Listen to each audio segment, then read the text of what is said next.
നമസ്കാരം. കാർ മാനിയാക്കിൻ്റെ മറ്റൊരു പുതിയ വീഡിയോയിലേക്ക് ഏവർക്കും സ്വാഗതം. അപ്പോൾ നമ്മുടെ ഇന്നത്തെ ഒരു വീഡിയോ എന്ന് പറയുന്നത് നിരവധി വ്യക്തികൾ നമ്മുടെ വീഡിയോയുടെ താഴെ ആവശ്യപ്പെട്ടിട്ടുള്ള ഫോർഡിൻ്റെ ഫ്രീസ്റ്റൈൽ എന്നുള്ള വാഹനത്തിൻ്റെ ഒരു റിവ്യൂ ആണ്. ഇപ്പോൾ ഫ്രീസ്റ്റൈലിൻ്റെ കാര്യം പറയുമ്പോൾ അത് ഒരു 4 മീറ്ററിൽ താഴെയുള്ള ഒരു ക്രോസ് ഓവർ ഹാച്ച്ബാക്ക് വാഹനമാണ് എങ്കിൽ പോലും ഫോർഡ് അതിന് കോമ്പാക്റ്റ് യൂട്ടിലിറ്റി വെഹിക്കിൾ എന്നുള്ള ഒരു കാറ്റഗറിയിലാണ് ഉൾപ്പെടുത്തിയിരിക്കുന്നത്.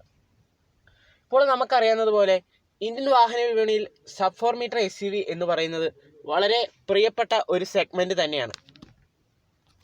എന്നാൽ ക്രോസ് ഓവറുകൾക്ക് ആ ഒരു ഡിമാൻഡ് അല്ലെങ്കിൽ ഒട്ടും ജനശ്രദ്ധ നേടാൻ സാധിച്ചിട്ടില്ല എന്ന് തന്നെ പറയാം. എന്നാൽ ഫ്രീസ്റ്റൈലിൻ്റെ കാര്യത്തിൽ നേരെ തിരിച്ചാണ്. ഹാച്ച്ബാക്ക് വെർഷനായ ഫിഗോയ്ക്ക് ലഭിക്കാത്ത ജനശ്രദ്ധയും അതുപോലെ ഡിമാൻഡും കാര്യങ്ങളുമൊക്കെയാണ് ഫോർഡ് ഫ്രീസ്റ്റൈലിന് ലഭിച്ചിരിക്കുന്നത്. അപ്പോൾ നമുക്ക് ഈ വീഡിയോയിലൂടെ ഫ്രീസ്റ്റൈലിലെ വിശദാംശങ്ങളിലേക്ക് കടക്കാം. വീഡിയോയിലേക്ക് സ്വാഗതം. അപ്പോൾ ഫ്രീസ്റ്റൈലിനെ ഫിഗോയിൽ നിന്ന് ഒരു വ്യത്യസ്തം കൊണ്ടുവരാൻ സാധിച്ചത് അതിൻ്റെ ഡിസൈനിൽ തന്നെയാണ് എന്ന് നമുക്ക് നിസ്സംശയം പറയാവുന്നൊരു കാര്യമാണ്. ഇപ്പോൾ ഫ്രീസ്റ്റൈലിൻ്റെ ആ ഒരു ഡിസൈൻ ലാംഗ്വേജിലേക്ക് നോക്കുകയാണെങ്കിൽ തന്നെ ഫിഗോ എന്ന ആ ഒരു ക്യൂട്ട് ഹാച്ച് ബാക്കിൽ നിന്ന് കുറച്ചുകൂടി റഫായ അല്ലെങ്കിൽ ബോൾഡായ ഒരു ക്രോസ് ഓവർ ഡിസൈനിലേക്ക് മാറ്റിയിരിക്കുകയാണ് ഫോർഡ്. അതുപോലെ തന്നെ നമുക്ക് ഇതിൻ്റെ ഒരു മെയിൻ ഡിസൈൻ ടീമിൽ ഒരു ആസ്റ്റൺ മാർട്ടിൻ ഇൻസ്പയർഡായ ബ്ലാക്ക് ഫിനിഷിലുള്ള ഫ്രണ്ട് ഗ്രിൽ കാണാൻ സാധിക്കുന്നുണ്ട്. പിന്നെ ഇപ്പോൾ ഇതിൻ്റെ ആ ഒരു ബോണറ്റ് ലൈനുകളുടെ കാര്യം പറയുകയാണെങ്കിൽ കുറച്ചുകൂടി ഒരു SUV-ish ലുക്ക് കൊണ്ടുവരാനായി ബോണറ്റ്സ് എല്ലാം കുറച്ചുകൂടി റേസ്ഡായി അതിലുപരി 1-2 പവർ ലൈനും അതിലൂടെ ക്രോസ് ചെയ്യുന്നതായി നമുക്ക് കാണാൻ സാധിക്കുന്നുണ്ട്. പിന്നെ ഇത്രത്തോളം ഡിസൈനുകളിൽ ചേഞ്ചുകൾ വരുത്തിയിട്ടും എന്തുകൊണ്ടോ ആ ഒരു വൈപ്പർ വാഷറുടെ നോബുകൾ ബോണറ്റിൻ്റെ മുകളിൽ വെച്ചിരിക്കുന്നത് കാണാൻ കുറച്ച് അരോചകമായിട്ടുണ്ട് എന്ന് തന്നെ പറയാം. ഇനിയിപ്പോൾ ഹെഡ് ലാമ്പുകളുടെ കാര്യം പറയുകയാണെങ്കിൽ ഇതിൽ ഹാലജൻ ടൈപ്പ് ഹെഡ് ലാമ്പ് യൂണിറ്റാണ് ഇതിൻ്റെ ടോപ്പ് എൻഡ് വേരിയൻറ്റിലും വന്നിരിക്കുന്നത്. എന്തുകൊണ്ടോ പ്രൊജക്ടർ ടൈപ്പ് ഹെഡ് ലാമ്പുകൾ ഒന്നും തന്നെ ഫോർഡ് ഫ്രീസ്റ്റൈലിന് നൽകിയിട്ടില്ല. എന്നാൽ ഇതിൽ തന്നെ ഒരു LED DRL നമുക്ക് കാണാൻ സാധിക്കുന്നുണ്ട്. പിന്നെ അതിൻ്റെ താഴെയായി ഒരു C ഷേപ്ഡിലുള്ള ഫോഗ് ലാമ്പ് സ്ലോട്ടിൽ ഒരു ബ്ലാക്ക് ഫിനിഷോട് കൂടിയ ഒരു ഹാലജൻ പ്രൊജക്ടർ ഫോഗ് ലാമ്പും നമുക്ക് കാണാൻ സാധിക്കുന്നുണ്ട്. പിന്നെ ഇതൊരു ക്രോസ് ഓവർ വാഹനമായിരുന്നിട്ടും കുറച്ചുകൂടി ഒരു SUV സ്റ്റൈൽ കൊണ്ടുവരാനായി ഫോർഡ് നിരവധി ശ്രമിച്ചിട്ടുണ്ട് എന്ന് പറയാം. കാരണം അതിൻ്റെ ഒരു തെളിവായി നമുക്ക് താഴെ ഒരു ഫേക്ക് സ്കിഡ് പ്ലേറ്റും അതിന് സമാനമായ ചില ഡിസൈൻ പാറ്റേണുകളും ഒക്കെ കാണാൻ സാധിക്കുന്നുണ്ട്. ഇനിയിപ്പോൾ സൈഡ് പ്രൊഫൈലിലേക്ക് വരികയാണെങ്കിൽ നമ്മളിൽ പല വ്യക്തികളുടെയും ഒരു വിചാരപ്രകാരം ഫോർഡ് ഫ്രീസ്റ്റൈൽ എന്ന് പറയുന്നത് ഒരു ക്രോസ് ഓവർ ഹാച്ചിൽ നിന്ന് അതിനെ വ്യത്യസ്തമാക്കുന്നത് ഇതിൻ്റെ ഗ്രൗണ്ട് ക്ലിയറൻസ് തന്നെയാണ്. 190 മില്ലിമീറ്ററാണ് ഈ വാഹനത്തിൻ്റെ ഒരു ഗ്രൗണ്ട് ക്ലിയറൻസ് എന്ന് പറയുന്നത്. അപ്പോൾ അടിതട്ടും എന്നുള്ളതിനെക്കുറിച്ച് യാതൊരു വിധത്തിലും നമ്മൾ പേടിക്കേണ്ട ഒരു കാര്യമല്ല.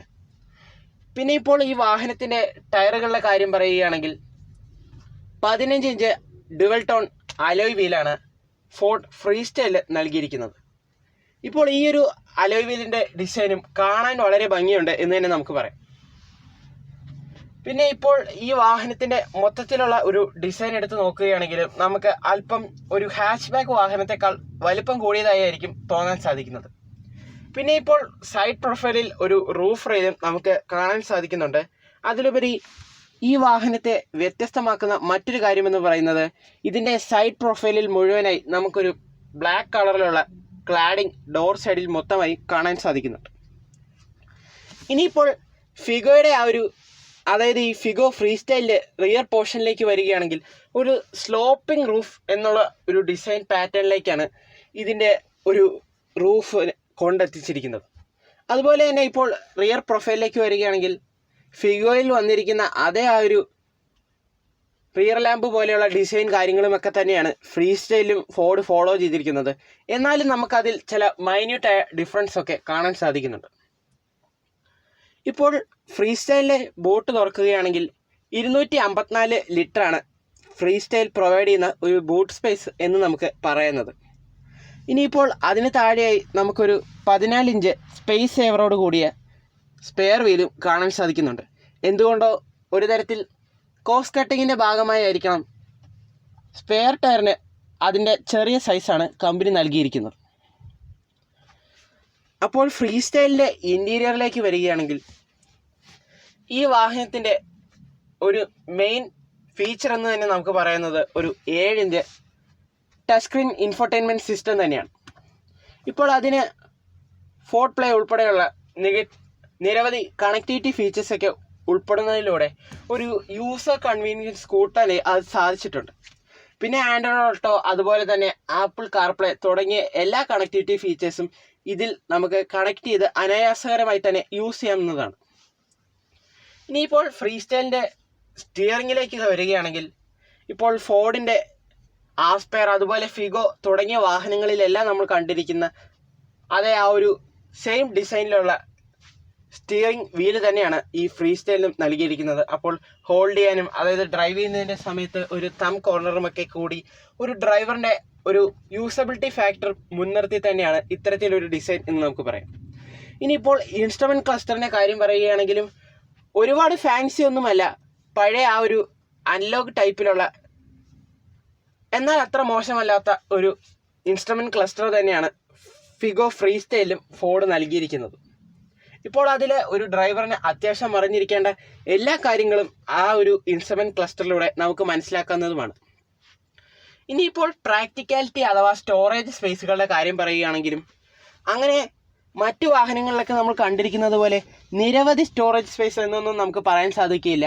എന്നാലും അത്യാവശ്യത്തിന് സ്റ്റോറേജ് സ്പേസുകൾ പ്രൊവൈഡ് ചെയ്യുന്ന ഒരു വാഹനം തന്നെയാണ് ഫോർഡ് ഫിഗോ ഫ്രീ സ്റ്റൈൽ എന്ന് പറയുന്നത്.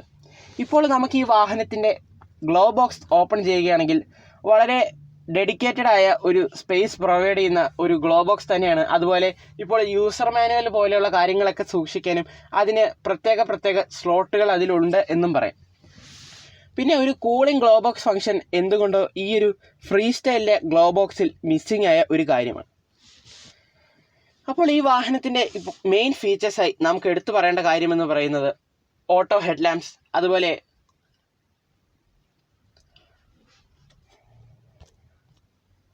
Push start button, wireless connectivity, അങ്ങനെ തുടങ്ങിയ കാര്യങ്ങളെല്ലാം തന്നെ നമുക്ക് ഈ വാഹനത്തിൻ്റെ ഒരു ഫീച്ചറിൻ്റെ ലിസ്റ്റിൽ ഉൾപ്പെടുത്താവുന്ന കാര്യമാണ്.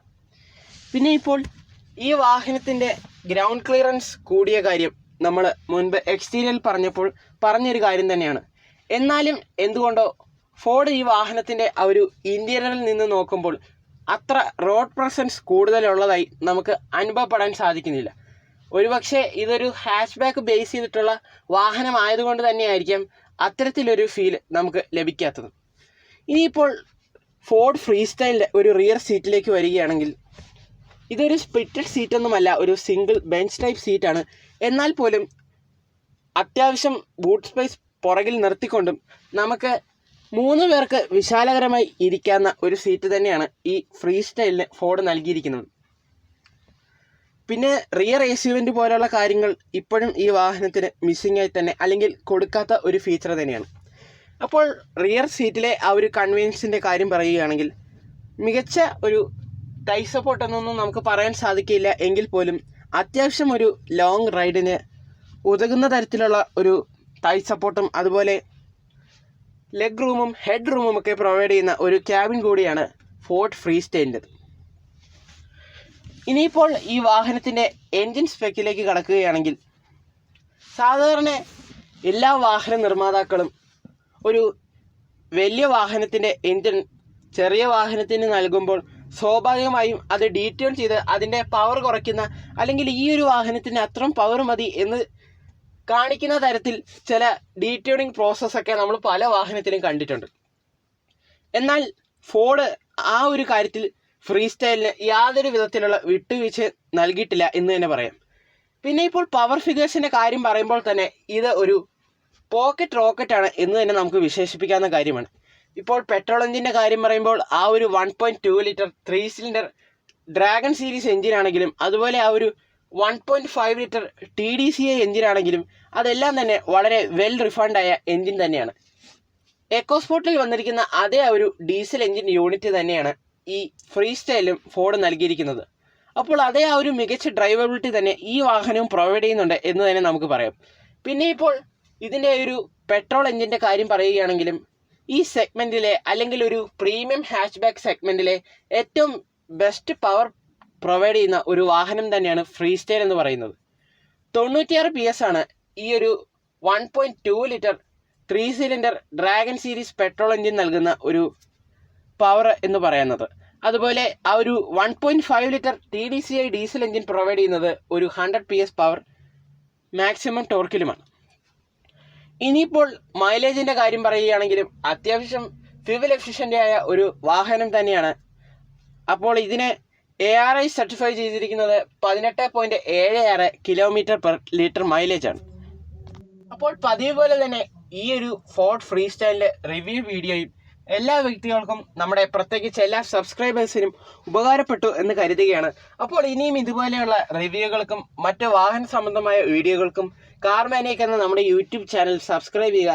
അതിനോടൊപ്പം തന്നെ ഈ വീഡിയോ നിങ്ങൾക്ക് ഇഷ്ടപ്പെട്ടു എന്നുണ്ടെങ്കിൽ ചാനൽ ലൈക്ക് ചെയ്യുക. അതിനോടൊപ്പം തന്നെ നിങ്ങളുടെ വാഹന സംബന്ധമായ എല്ലാ സംശയങ്ങളും വീഡിയോയുടെ താഴെ കമൻറ്റ് ചെയ്യുക.